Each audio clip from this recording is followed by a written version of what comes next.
Баршаңызға қайырлы күн достар, сіздермен бірге Кәмшат, менің арнама қош келдіңіздер. Бүгін сіздермен бір жасағаннан шығатын өте тәтті, дәмді хорст рецептімен бөлісетін боламын.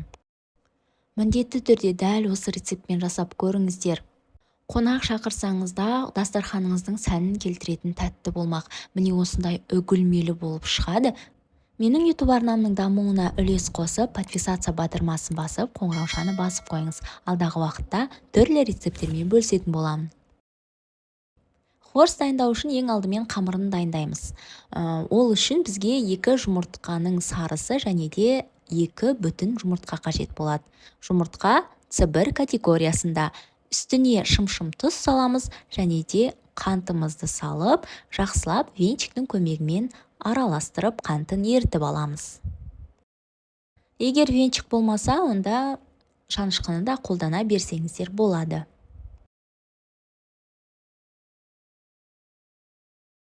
Үстіне електен өткізілген ұнымызды қосамыз. Бұл жерде менде 250 грамм ұнды өлшеп алдым, бірақ осында 200 граммдай қостым. Бір жақсылап араластырып, қажетінше тағы да үстінен үстемелеп салдым. Сонда бізде өте қатты жұмсақ емес, орташа тығыздықта сондай қамыр пайда болады. Ол қамырымызды осылай мешочекқа салып 15-20 минуттай тындырамыз.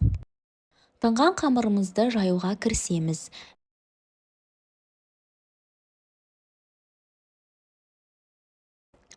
Еттің қамырын жайғанда етіп, жұқа етіп жаятын боламыз.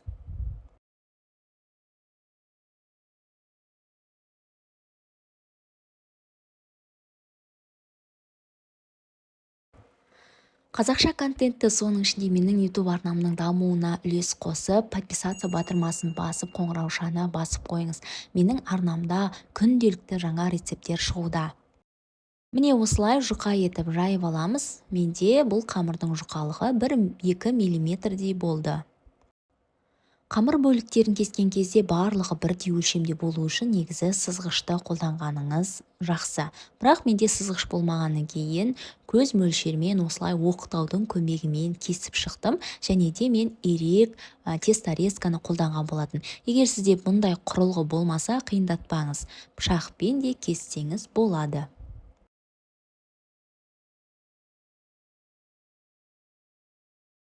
Барлық қамырды бірдей етіп осылай кесіп аламыз, және де ағаш шпажка қолданатын боламыз. Ағаш шпажкаға осылай орап аламыз. Менде бұл кәдімгі қарапайым шпажка, немесе суши таяқшаларын да қолдануға болады.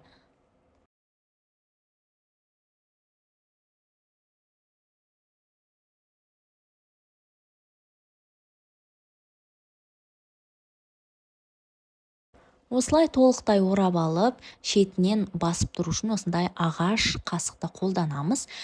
Кастрөлімізге май құйып, май қызған сәтте осы пісіруге кірісеміз. Пісірген кезде айналдыра отырып пісіреміз. Сізге бір қарағанда бұл пісіру қиын секілді, бұл жаңа қамыр ашылып кететін секілді болып көрінуі мүмкін.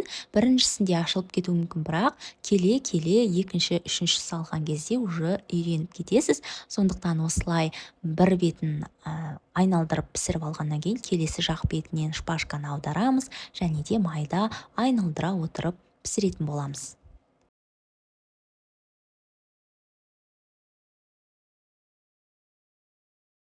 Барлық хорстарымызды осылай пісіріп аламыз. Қатты қызартудың қажеті жоқ. Осылай ақшыл, сары түсте пісіріп алсаңыз өте әдемі көрінеді.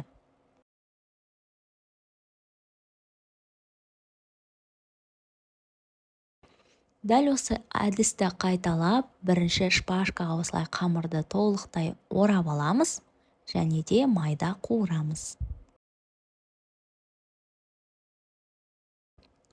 Майда қуыру барысында осылай ағаш қасықпен басып тұрамыз.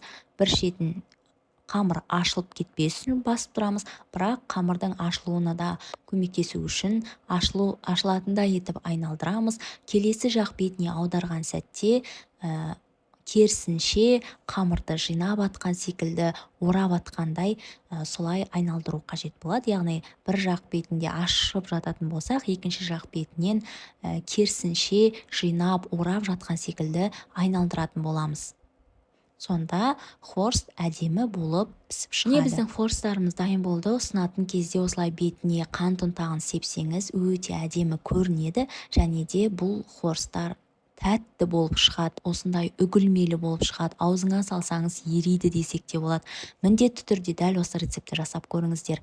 Бір жасағаннан шығатын, мінсіз шығатын хорст рецепті. Сіздермен болған Кәмшат. Егер видео ұнаса, лайк басып, комментарий жазып, достарыңызбен осы видеомен бөлісе кетіңіз. Келесі видеоларда кездескенше қош сау болыңыз.